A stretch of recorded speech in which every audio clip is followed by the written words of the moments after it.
Stefanski, the head coach of the Browns, had this to say when asked about Shedeur Sanders getting first-team reps. No. I mean, with a young quarterback with Dylan starting, you want to make sure he gets a lot of the reps. Different when you have a veteran like Joe, I would tell you. But still getting reps in a bunch of periods.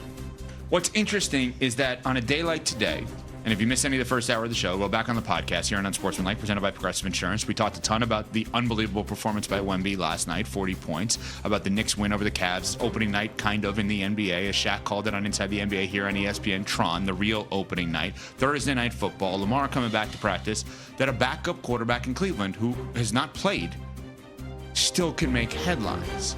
Let's start with this. Is there any issue with the backup not getting first-team snaps here when Dillon Gabriel's your starter? I thought that Kevin Stefanski said earlier in the year that he is focused on the development of all of his young quarterbacks. Isn't that what he said? He was focused on the development of Kenny Pickett, Dillon Gabriel, and Shedeur Sanders. That's what he got us. And now we're at the place where you're not going to get Shedeur reps. You're not going to prepare him for the games, knowing that he could be the number 2 quarterback, knowing that he's one hit away from going in. How does that make sense? What's normal from a readiness standpoint? How does that make sense? Usually a backup quarterback will get 15 to 20% of the reps in practice with the first team. First team? Okay. Yeah, just so he's prepared to go in the game if he has to. Right? So if you have a team period of 12 snaps, the backup quarterback will get 2 to 3. Does that make sense? Yes. Okay. So this is abnormal. That should. The fact that he's not is weird, and I don't understand it. Now, from a mental standpoint, you don't want to shake the confidence of your young quarterback in Dillon Gabriel, especially since he's been uneven across his first 3 starts. So maybe there is a little bit of protecting him to keep him from looking over his shoulder when it comes to the Shedeur of it all, because the media is clamoring for it. The fan base certainly wants to see it. Everybody wants number 12 in a Browns jersey to get out there so they can see what he wants to do, because he is one of the most polarizing figures in the NFL, mostly through no fault of his own. So maybe this is Kevin Stefanski trying to shield Dillon Gabriel from all of that. But to that, I would say, if you're that worried about the fragility of his mental state, then he's probably not your franchise quarterback anyway. Yeah, that would surprise me if that is the route that they were taking, because Dillon Gabriel, if you're the starter, you're always going to have a backup. If you don't perform well, there's always going to be people in the media and in the fans on social media clamoring for someone else. That's something that comes with the territory if you're going to be a franchise quarterback. So I would be surprised if that was the case. But the way you laid it out, CC, that normally the backup would get a certain percentage of the reps, and the fact that Shedeur isn't does raise some eyebrows as to why not. I'm wondering what the motive is here for the Browns to not make sure that he's at least somewhat ready in a God forbid type scenario if Dillon Gabriel can't go and he needs to go out there and be the starter. Yeah, I mean, I've been rooting for Shedeur. I just don't think there's more than meets the eye here. Like, I guess I'm kind of looking at it at its surface. Like, we talked about the J.J. McCarthy situation with Carson Wentz Thursday Night Football tonight with the Vikings and the Chargers. So we talked about how weird it is that when J.J. McCarthy was considered injured, and I believe he is injured, like, this is a longer time period seemingly than they expected him to be back, and the is he that good question arises.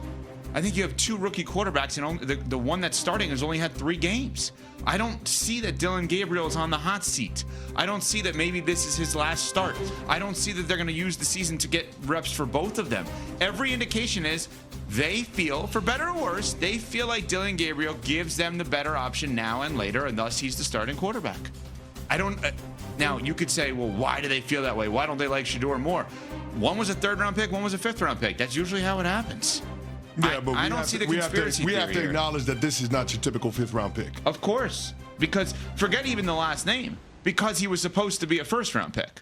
So when you have a 1st-round pick, but the last name is a part of what's baked in there in terms of why he wasn't a 1st-round pick. Right, but I'm saying there's 2 parts of this, right? Okay. There's remember La'el Collins, the offensive lineman from LSU, who goes undrafted because there were it was accusations of a murder. Right.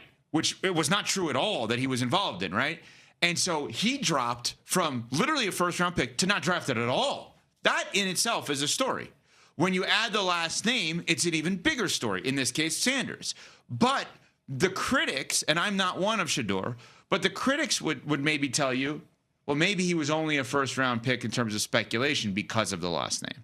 So did he go in the 5th round because of the last name, or was he considered a first-rounder because of the last name? I don't know the answer because I haven't seen him play in the NFL. It just seems to me like the Cleveland Browns, again, for better or worse, and I'm not suggesting this is the organization that you should have blind faith to the quarterback position in, obviously, but for better or worse, they deem Dillon Gabriel as the better player now and the one they want to get a longer look at.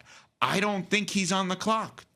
You guys do? You think if Dillon Gabriel has a kind of blah performance against a really smart New England defense, you think all of a sudden Shedeur's in? Well, I don't know what the motive is inside the building. And by that, I mean, is the motive to determine what you have across the board in your quarterback room so you can be informed moving into next year's draft as to what you have?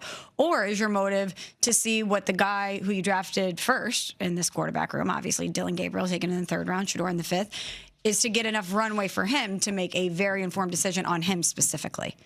And it feels like that's where we're trending, is that they want to make sure that Dillon Gabriel gets enough of a runway as a rookie quarterback being inserted into this position at a certain point in the season that they know definitively what they have in him, not necessarily in the quarterback room as a whole.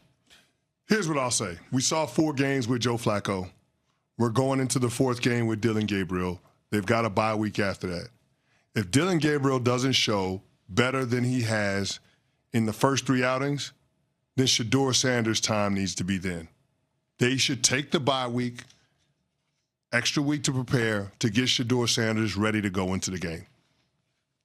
This season has always been about the Cleveland Browns getting as much information about the quarterbacks that they have under contract so they can make an informed decision about how they move forward with that position in 2026.